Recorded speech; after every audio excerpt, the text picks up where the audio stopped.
Señores, hay un problema fuerte con estos cristianos que realmente quieren obligar, diría yo, quisieran como obligar a que la Biblia le dé prioridad a ellos, cuando la prioridad bíblica es ajena.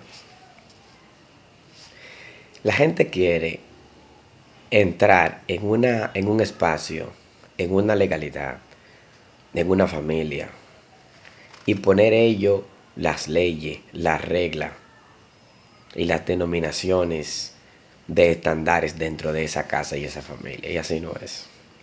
Si a usted por gracia se le está dando un permiso a entrar en una familia, en una casa, para que no esté por ahí forastero, sin rumbo, como un indigente, para que tenga una casa donde entrar. Si por gracia se le dio un acceso, una vez usted entre en la casa, tiene que ponerse a fregar.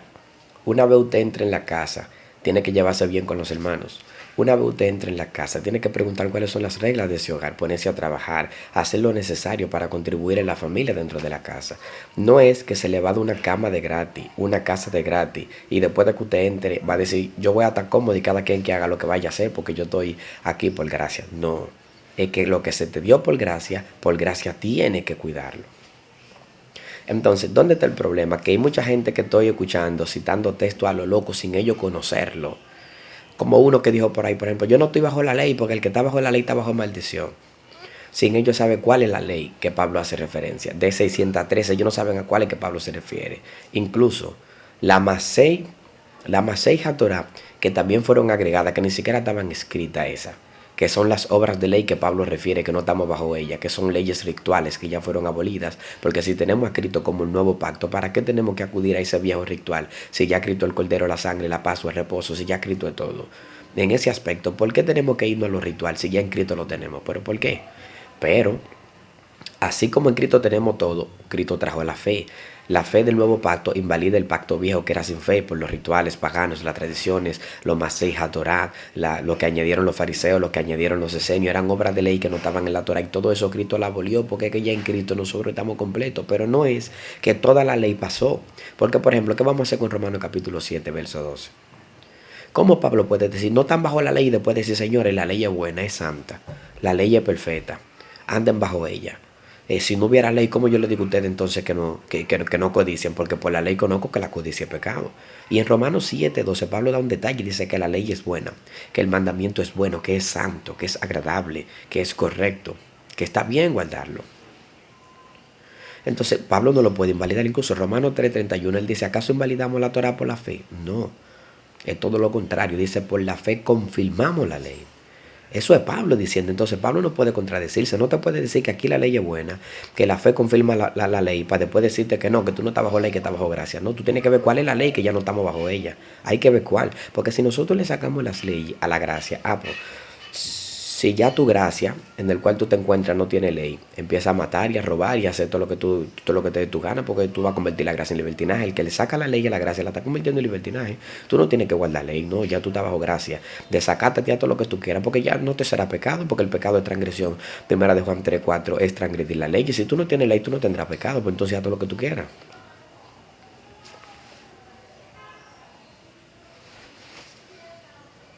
Por eso es que uno tiene que estudiar la Biblia, señores, pónganse a estudiar la palabra, con sentido, sin incoherencia, sin inclinaciones dogmáticas. Ábranse, lean la Biblia con seriedad, lean. Cristo dijo, yo no he venido a abrogar la ley, dijo, yo no he venido a abrogarla, sino a cumplirla. Con la fe que Cristo trajo, Cristo lo que hizo fue que cumplió la Torá, la ley. No solo eso, Cristo dice Juan 5:45, si no leen a Moisés, ¿cómo me van a entender a mí? Si la esperanza de ustedes viene por la escritura mosaica. Si la esperanza que ustedes tienen de eso y ustedes no leen a Moisés, ¿cómo me van a entender a mí si de mí escribió Moisés? Dice Cristo. Juan 7:17 dice, mi doctrina no es mía, sino de mi papá que me mandó, y cualquiera que haga la voluntad de mi Padre se va a dar cuenta que esta doctrina no es mía. Pablo dice en Romanos 12, renovado. Pero ¿Pero por qué? Por vuestro entendimiento, que es el culto lógico. No estén aceptando el culto imperial que se le daba al emperador, desde Augusto para allá, eso César. Todo eso culto que se daban imperial, que había que matar un animal y había que hacer un sinnúmero de ritual y requisitos para que la deidad lo aceptara. Pablo está diciendo, no se conformen a este siglo, renuévense por el entendimiento de la Torá, porque nuestra teocracia no viene de Roma, nuestra teocracia viene de Israel, el Dios de los hebreos, el Dios de Israel, el Dios del nuevo pacto. A ellos fue que se le dijo, haré un nuevo pacto sobre la casa de Israel y sobre la casa de Judá. Nunca dice casa de dominicana. Nunca dice casa tuya ni casa mía. Eso es una casa ajena. A nosotros Cristo nos está injertando en la casa por la fe. Porque nosotros creyendo en Cristo estamos entrando a la casa. Y Pablo dice que somos injertados en Israel. Romanos 2:29 dice que el verdadero judío no es el que lo es abstracto, o sea, no es la verdadera circuncisión, no es la que se hace con aparatos médicos, no es la que se hace con la mano. La verdadera circuncisión es la que se hace del corazón. El verdadero judío no es el que lo es biológico, dice Pablo, sino el que lo es de corazón. Léalo, Romanos 2:28 y 29. Y en otro texto, en el 11 me parece, dice que somos injertados en Israel, porque hay una teodicea, me parece, del 9 al 11 en el mismo Romano, que Pablo se lo dedica, del 9 al 11, hablando nada más de Israel. Otra cosa. Yo no sé cómo ellos quieren darse una prioridad, un secuestro, secuestrando realmente la teología para darse una prioridad que no le toca, robándose una prioridad que no es de ellos. No sé cómo, porque la Biblia que ellos tienen en la mano tiene 66 libros. Y de los 66 libros, hay 39 que son totalmente en hebreo y son los primeros. Y si está contando el de Nehemías y el de Esdras y algunos exílicos, sigue siendo en hebreo, aunque sea emparendado a lo que se le llama arameo, que es un mismo hebreo emparendado. Todo el Taná está en hebreo.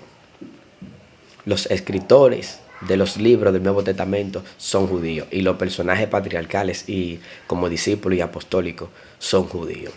No me estoy hablando de los apostólicos romanos, estoy hablando de los bíblicos, son judíos. Todos los libros le dan prioridad a Israel, todos. Mateo fue escrito a los judíos. Marco fue escrito en Roma y también, mire cómo comienza Marco 1, 2, 3, citando la ley, haciendo énfasis en la ley. Lucas por igual, de la misma. Lucas comenzó con el templo en Jerusalén y terminó con eso, con el templo. Al igual en Hechos, hizo lo mismo, con los dos libros, el Evangelio y el libro de los Hechos.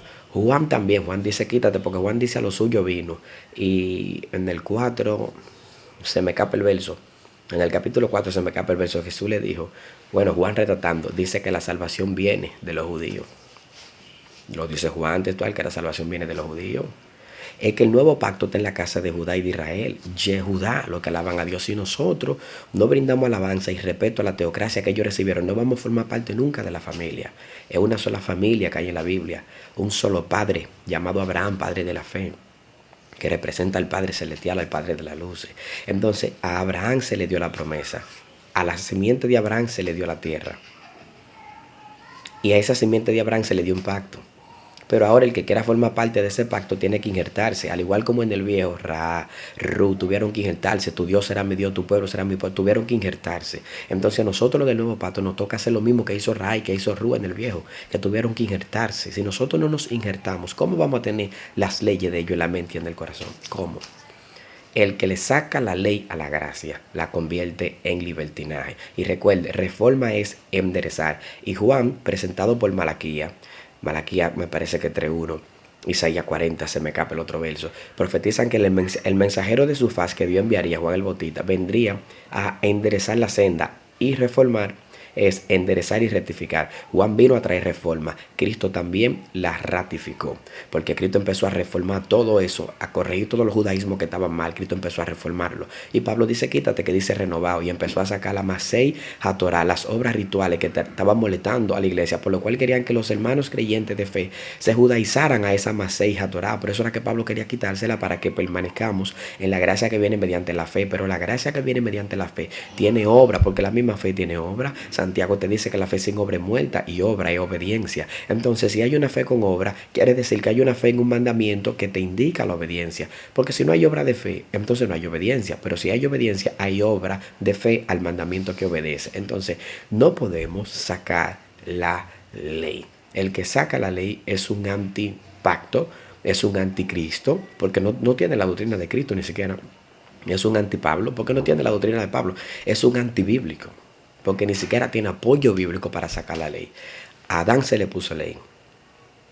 A Abraham se le puso ley, porque la ley tampoco no comenzó con Moisés. Dios siempre ha sido un Dios de pacto, un Dios de ley. Y a Adán se le dijo no coma. Desde que se le dio la tierra se le dijo no coma.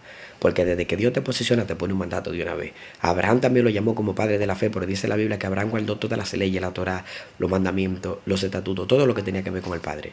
Me parece que Génesis 26:5 o 25:6 lo especifica. Antes de que Moisés recibiera la Torá en el Sinaí. Dios siempre ha sido un Dios de leyes. Si le saca la ley, no habrá obediencia, ni tampoco pecado. Así que la ley continúa, pero a la manera de Cristo, a la manera de Juan el Bautista y a la manera de Saúl el apóstol Pablo.